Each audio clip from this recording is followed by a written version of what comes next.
मेरी दीदी शादी की रात घर से भाग गई थी।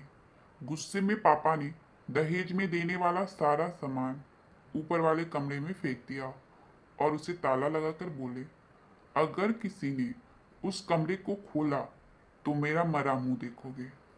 उनकी ऐसी बातें सुनकर सभी घर वाले डर गए थे। कई महीनों तक कोई उस कमरे के पास जाता भी नहीं था।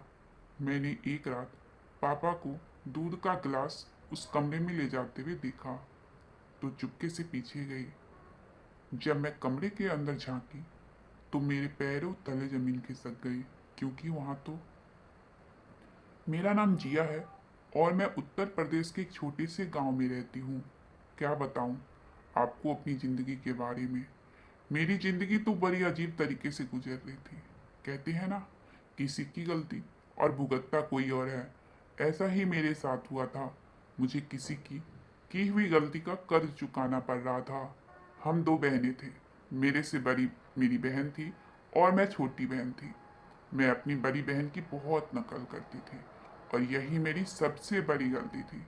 अक्सर पापा दीदी से कहा करते थे कि तुम्हें बड़ी फूक फूक कर कदम रखना है, क्योंकि तुम्हारी छोटी बहन तुम्हारी नकल करती है। दीदी तो कोई गलती कर ही नहीं सकती। एक अलग तरीके का प्रेशर था उन पर, या फिर मैं कहूँ कि हर घर में यही होता है। बड़े बच्चे पर पहले से ही जिम्मेदारियां डाल दी जाती है कि वो कोई गलतियां कर ही नहीं सकता। लेकिन वक्त ने साबित कर दिया कि ये सब हमारा वहम था। दीदी भी तो इंसान ही थी और इंसान की फितरत में गलत और सही दोनों शामिल होता है। मेरी दीदी बहुत ही ज़्यादा खूबसूरत थी। जैसे ही उसने अपनी ग्रेजुएशन पूरी कर ली तो उसे हर तरफ से रिश्ते आने लगे।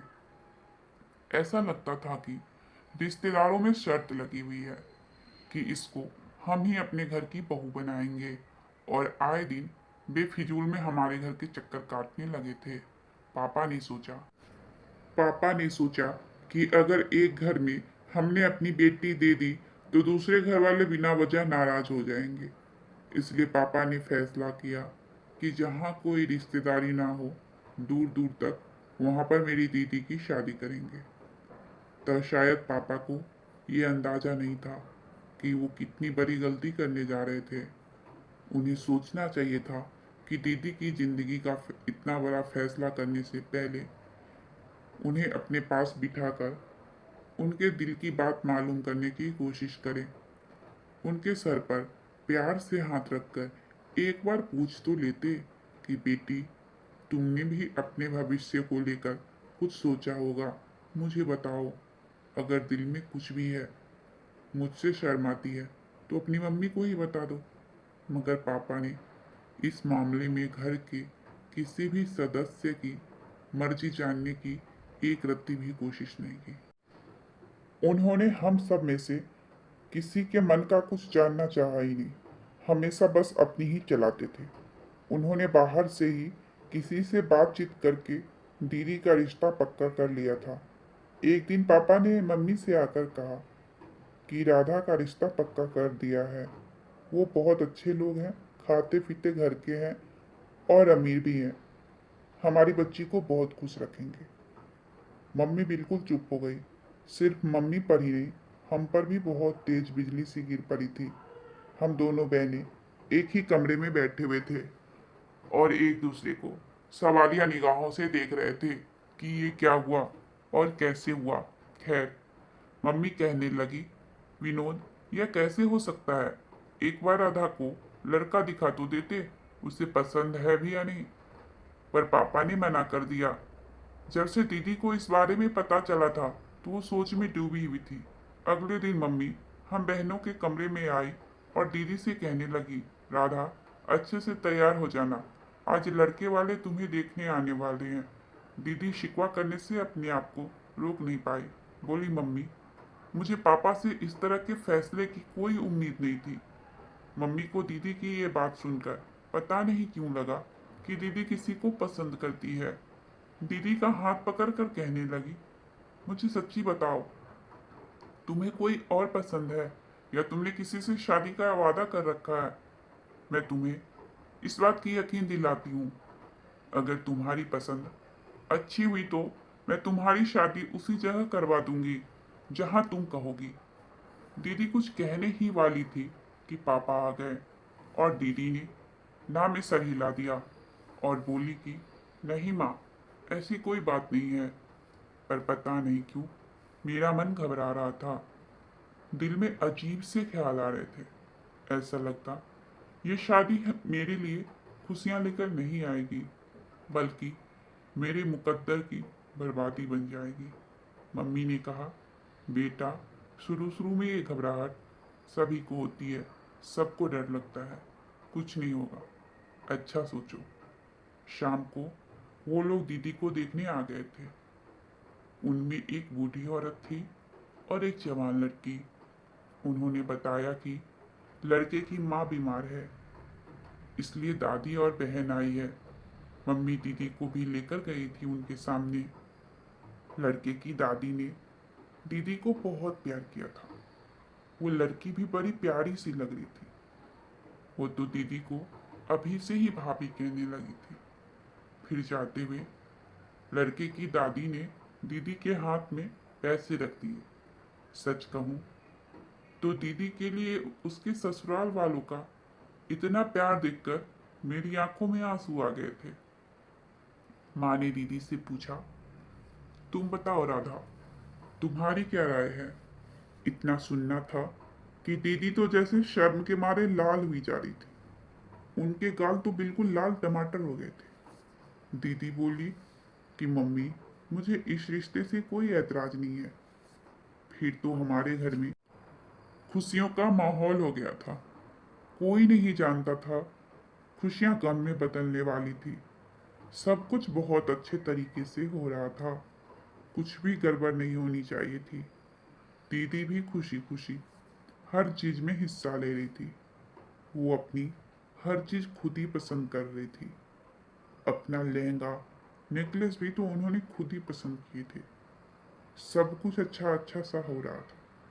किसी को अंदाजा भी नहीं था कि दीदी अपने दिल में क्या सोच बैठी है। सब घर वाले बहुत खुश थे। मैंने तो हफ्ता पहले ढोलकी का इंतजाम कर लिया था और रोज बजाती भी थी। मम्मी ने मुझे मना भी किया कि लड़कियों की शादी पर इतने दिन पहले ढोलकी नहीं बजाई जाती, मगर मैं कहाँ मानने वाली थी। बहुत मजे किए हम सब ने मिलकर। ऐसे ही बारात का दिन भी आ गया। दीदी बहुत महंगे पार्लर से तैयार होकर आ गई थी। उन्होंने अपना पसंदीदा लहंगा पहना हुआ था। बड़ी प्यारी परी जैसी लग रही थी। थोड़ी देर बाद बारात भी आ गई।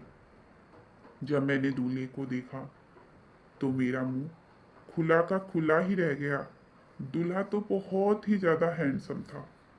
तो मैंने सोचा जाकर दीदी को बताती हूँ कि आपकी किस्मत में तो राजकुमार लिखा हुआ है। मैं भागकर अपने कमरे में गई तो वहाँ दीदी नहीं थी। मैं हैरान थी कि अभी मैं दीदी को यही छोड़ कर गई थी और फिर वो कहाँ चली गई। मैंने उनकी तलाश में मम्मी के कमरे में गई तो वो भी खाली पड़ा था। मेरी फिक्र बहुत ज़्यादा बढ़ गई थी। मैं बाहर आई और जल्दी से मम्मी को ढूंढने लगी। मम्मी मेहमानों की खातिरदारी में लगी हुई थी। मैंने मम्मी का हाथ पकड़ा और उन्हें कोने में ले गई। मैंने कहा, मम्मी, दीदी कहाँ है? मम्मी बोली, अपने कमरे में होगी। मैंने कहा, वो कमरे में नहीं है। मम्मी ने मेरा हाथ झटक दिया और बोली, यही कही होगी, पीछे हटो। देख नहीं रही हो कितने मेहमान आए हैं? सबसे मिलना है मुझे। जाओ ढूंढो, यही कही होगी। वो तो इस अंदाज से बात कर रही थी जैसे उन्हें किसी चीज के गलत होने का अंदाजा ही नहीं हो। तब मैंने मम्मी का हाथ पकड़ कर कहा, मम्मी, मुझे बहुत घबराहट हो रही है। मम्मी भी सोचने लगी। फिर बोली, आओ तुम्हारी घबराहट को दूर करूं। मम्मी भी मेरे साथ आ गई। हम दीदी को एक कमरे से दूसरे कमरे में ढूंढ रहे थे। मगर वो कहीं नहीं मिली। मम्मी के चेहरे का रंग उड़ गया था। जब जयमाला का टाइम हुआ और जयमाला के लिए शोर होने लगा तो पापा कमरे में आए। उनकी आंखें नम थी। शायद अब उन्हें एहसास हो रहा था कि दीदी अब कुछ ही देर में हमारे घर से चली जाएगी। उन्हें नहीं पता था कि उनकी बड़ी बेटी उनकी इज्जत को तार तार कर गई। पापा कहने लगे, जल्दी से राधा बेटा को ले चलो, जयमाला का टाइम हो रहा है। मम्मी रोते हुए बोली, राधा कहीं मिल नहीं रही है। पापा बड़ी हैरत से मम्मी की तरफ देखने लगे और बोले, क्या मतलब कि वो कहीं नहीं मिल रही है? यहीं कहीं होगी, पापा ने कहा। मम्मी रोते हुए बोली, मैंने घर का कोना कोना छान मारा है, कहीं नहीं मिल रही है। पापा तो दिल पर हाथ रखकर दहाड़े मारकर रोने लगे। अब मेरी इज्जत तो खाक में मिल जाएगी। अब कोई मुझे इस रुसवाई से बचा नहीं सकता। तुम ही बताओ, अब मैं बाहर जाकर क्या कहूँ? लोगों का सामना कैसे करूँ? कैसे जाकर बारातियों से कहूँ कि बारात को वापस ले जाओ, क्योंकि मेरी बेटी ने मेरी इज्जत नीलाम कर दी है। मम्मी भी रोए जा रही थी। फिर बोली, विनोद, आप बेड पर जाकर लेट जाइए। मैं कोई बहाना बनाती हूँ कि मेरे पति की तबीयत खराब हो गई है। ऐसे में अपनी बेटी को विदा नहीं कर सकती। पापा बोले, तुम्हें इतनी हिम्मत है कि तुम बाहर जाकर कुछ कर सको? मम्मी ने अपने आंसू पोंछे और कहने लगी कि आपकी इज्जत बचाने के लिए मैं कुछ भी कर सकती हूँ। पापा कहने लगे कि काश तुमने लड़कियों को भी अच्छी शिक्षा दी होती। मम्मी ने सबके सामने जाकर कह दिया था कि मेरे पति को दिल का दौरा पड़ा है। ऐसे में हम अपनी बेटी को विदा नहीं कर सकते। आप लोगों की बड़ी मेहरबानी होगी कि आप लोग वापस बारात ले जाएं और फिर किसी दिन अपनी अमानत को शादी कर सादगी से विदा कर देंगे। अब तो हर तरफ बातें होने लगी थी। मम्मी ने तो खुद को कमरे में बंद कर लिया था। लोग तरह तरह की बातें कर रहे थे और हमारे पास उनका कोई जवाब नहीं था। इसलिए हम सब एक ही कमरे में खामोशी से बैठे हुए थे। हमने कभी भी नहीं सोचा था कि दीदी के लिए हमें ऐसी बुराइयां सुननी पड़ेगी। मम्मी पापा से बोली, अब आप मत रोइए, इस तरह आपकी तबीयत खराब हो जाएगी। पापा गुस्से से कहने लगे, तुम तो बात ही मत करो। अगर तुम्हें मेरी इतनी फिक्र होती तो अपनी बेटियों को लगाम लगा कर रखती। मम्मी बेचारी बहुत शर्मिंदा हुए जा रही थी। पापा ने सारा सामान छत वाले कमरे में फेंक दिया और उसमें ताला लगा दिया और बोले कि आज के बाद कोई इधर आएगा तो मेरा मरा हुआ मुंह देखेगा। उसके बाद हमारे घर में एक अजीब सी मासूमी थी। हम सब एक दूसरे से नजरें चुराने पर मजबूर थे। पापा भी हम सब से छुप छुप कर रोया करते थे। अब वो हमेशा बहुत थके थके से लगते। मम्मी कहती थी कि तुम्हारे पापा हम सब से छुपकर छत पर जाकर रोते हैं।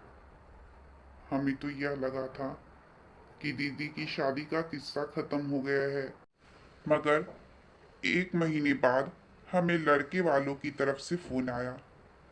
लड़के की दादी कहने लगी कि 1 महीने से हमने आपसे बातचीत नहीं की, क्योंकि हम बहुत नाराज थे।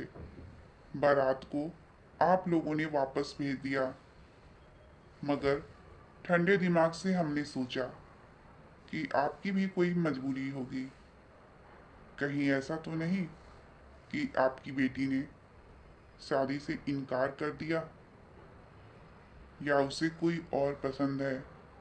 अगर ऐसी कोई बात है तो हमें उस पर भी कोई ऐतराज नहीं है।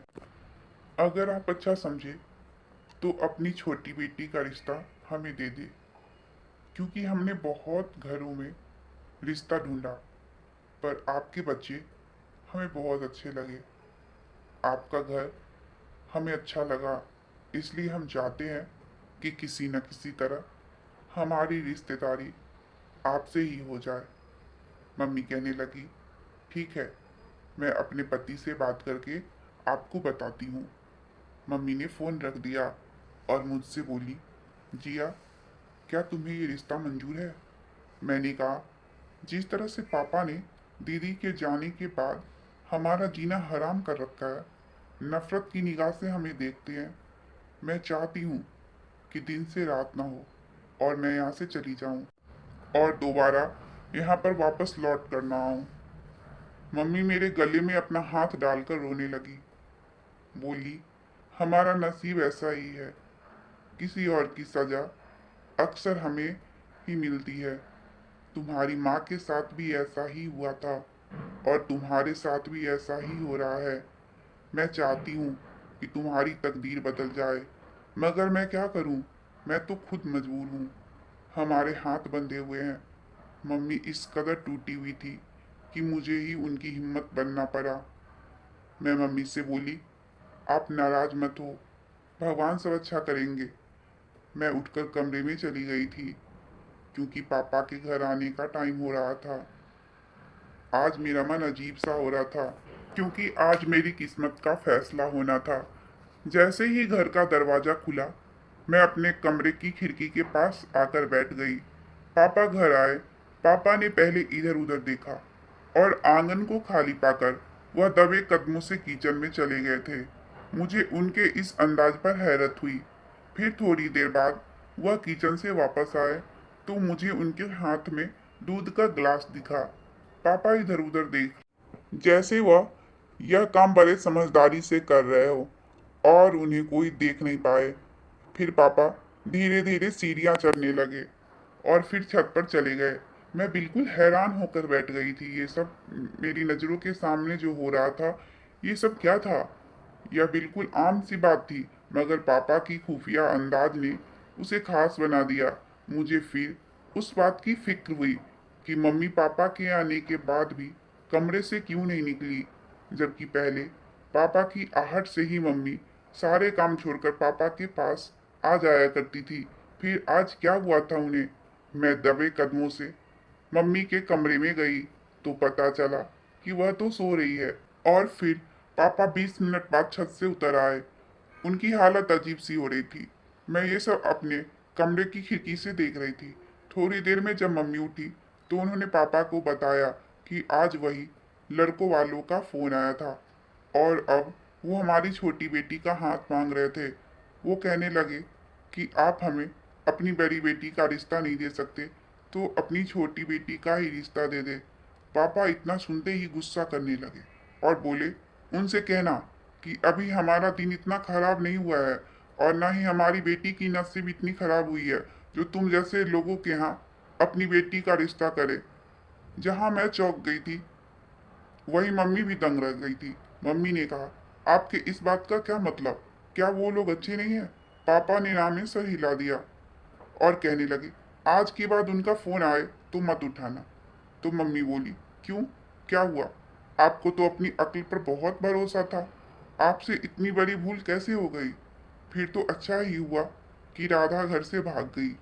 अगर आप इन लोगों को रिश्ता दे देते तो भी बुरा ही होना था। उसके साथ पापा इतना सुनते ही कमरे से बाहर निकल गए। मम्मी फूट फूट कर रोने लगी। वो रोते हुए बोली, राधा, तुमने मेरी जिंदगी खराब कर दी। अब पापा जितनी भी देर घर में होते थे, मम्मी कमरे से बाहर नहीं निकलती थी। अब जब मैंने थोड़ा ध्यान देना शुरू किया तो पाया कि पापा अक्सर दूध का ग्लास छत पर ले जाते थे। समझ नहीं आ रहा था कि वह दूध का ग्लास छत पर क्यों ले जाया करते थे। अब मैं हर वक्त इस बात के लिए परेशान रहती थी। इस वजह से मुझे नींद भी नहीं आती थी। सच कहूँ तो मुझे दीदी की बहुत याद आती थी। जाने क्यों मेरा मन नहीं मानता था कि दीदी कुछ गलत कर सकती है। यही सब सोच रही थी कि घड़ी की तरफ नजर गई तो रात के 2 बज रहे थे। बाहर कुत्ते भौंक रहे थे। मैं उठकर कमरे की खिड़की के पास आकर बैठ गई। मुझे अजीब सा महसूस हो रहा था, जैसे कोई आंगन में घूम रहा हो। मैंने ध्यान से देखा तो वो पापा थे। उन्हें देखकर लग रहा था जैसे वो बहुत मजबूर हो। मुझे उन पर बहुत तरस आने लगी थी। मैंने देखा कि पापा छत की तरफ गए हैं। आज मैं भी उनके पीछे पीछे चली गई।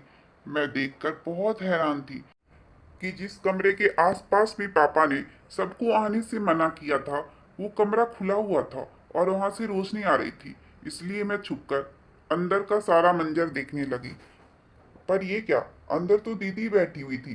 पापा दीदी को खाना खिला रहे थे। दोनों चुप थे, मगर उनकी आंखों से आंसू बह रहे थे। फिर थोड़ी देर बाद पापा बोले, तुम मेरी बड़ी बेटी नहीं हो। अब तो तुम ये बात जानती हो ना। दीदी पापा के ऊपर चिल्ला पड़ी, इसलिए आप मेरे साथ ऐसा कर रहे हो क्योंकि मैं आपकी औलाद नहीं हूँ। क्या आप यही घिनौनी हरकत जिया के साथ कर सकते थे? पापा बोले, बेटा मैं तुमसे बहुत प्यार करता हूँ, मगर तुम ये बात जानती हो कि मैं ये सब कुछ कभी जिया के साथ नहीं कर सकता था। दीदी और जोर जोर से रोने लगी थी। मुझे कमरे में क्यों बंद कर रखा है?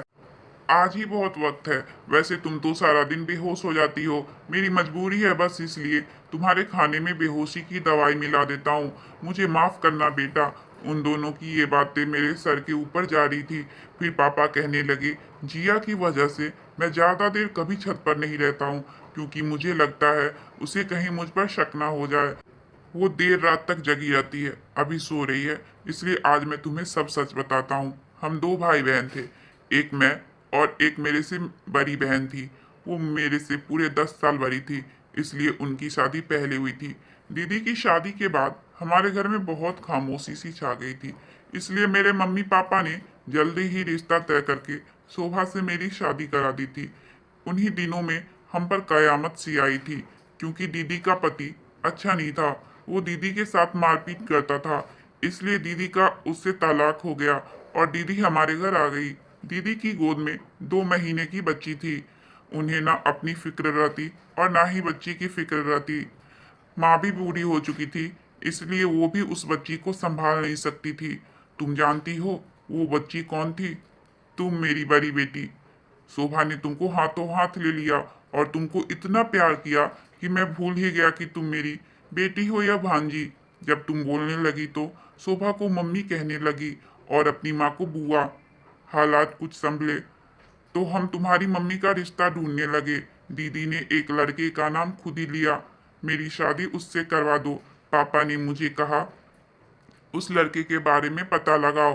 पता किया तो वो लड़का फ्रॉड निकला। मैं जब तक ये बात तुम्हारी मम्मी को बताता, तब तक तो वो उस लड़के के साथ भाग चुकी थी। फिर मुझे कभी नहीं मिली। मगर जब मुझे ये ख्याल आता कि तुम कहीं अपनी मम्मी के जैसी तो नहीं निकलोगी, तो मेरा जीना हराम हो जाता। इसलिए मैंने जल्दी जल्दी तुम्हारा रिश्ता देखा और तुम्हारी शादी कर डाली। जब लड़के की माँ बीमार थी, दादी और बहन मौजूद थी, तो मैंने सोचा चलो कोई बात नहीं, शादी जल्दी हो जाएगी। पता है फिर क्या हुआ? जिस दिन तुम्हारी बारात में लड़के की माँ ठीक होकर आई, तो उन्हें देखते ही मुझे समझ ही नहीं आया कि मैं क्या करूं। मुझे उस समय जो ठीक लगा मैंने वही किया बेटा। तुम जानती हो लड़के की माँ कौन थी? मेरी दीदी। और तुम्हारी असली माँ थी, यानी वो लड़का असल में तुम्हारा भाई था। मैं ये सब देखकर काफी परेशान हो गया था। इसलिए मैंने तुमसे कहा कि छत पर आकर मेरी बात सुनो, और फिर मैंने तुमको छत वाले कमरे में बंद कर दिया। मैंने सोचा था कि सुबह तक शोभा को सारी सच्चाई बता दूंगा। फिर मैंने सोचा कि कहीं तुम अपनी सगी माँ के जैसे भाग न जाओ, इसलिए मैंने तुमको यहाँ पर बंद रखा। ये मत समझना कि अपनी बहन की बेटी को मैंने कैद करके अपनी औलाद से प्यार करता हूँ। जिस दिन से मैंने तुम्हें बंद करके रखा है, उस दिन से जिया से सही से बात भी नहीं करता हूँ। उस पर भी मैं बहुत सख्ती दिखाता हूँ। राधा दीदी जैसे एकदम से होश में आ गई थी। वह बोलने लगी, अगर मैं घर से भाग जाती तो आपकी इज्जत खाक में मिल जाती, मगर आपने मुझे यहाँ बंद करके भी अपनी इज्जत खाक में मिला ली है। लोग तो बातें बनाते ही होंगे कि राधा घर से भाग गई है, तभी तो बारात वापस लौट गई है। अभी वह दोनों बात कर ही रहे थे कि चिड़िया के चहचहाने की आवाज आने लगी। तो पापा बोले, बेटा अभी मैं जा रहा हूँ, सुबह हो गई है।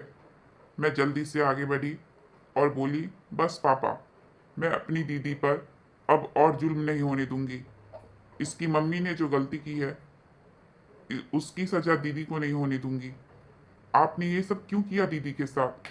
पापा मेरी बात सुनकर बिल्कुल चुप हो गए थे और नीचे चले गए थे। इसलिए मैं दीदी का हाथ पकड़कर नीचे ले आई थी। पापा उस समय बहुत शर्मिंदा हुए थे। मम्मी दीदी को देखकर बहुत खुश हुई। फिर मैंने मम्मी को सारी बात बताई। पापा ने हम सबसे माफी मांगी। हम सब ने पापा को माफ कर दिए। पापा ने दीदी को उनकी माँ से मिलने की इजाजत दे दी। अब दीदी की शादी एक बहुत ही अच्छे लड़के से होने वाली थी। अब घर में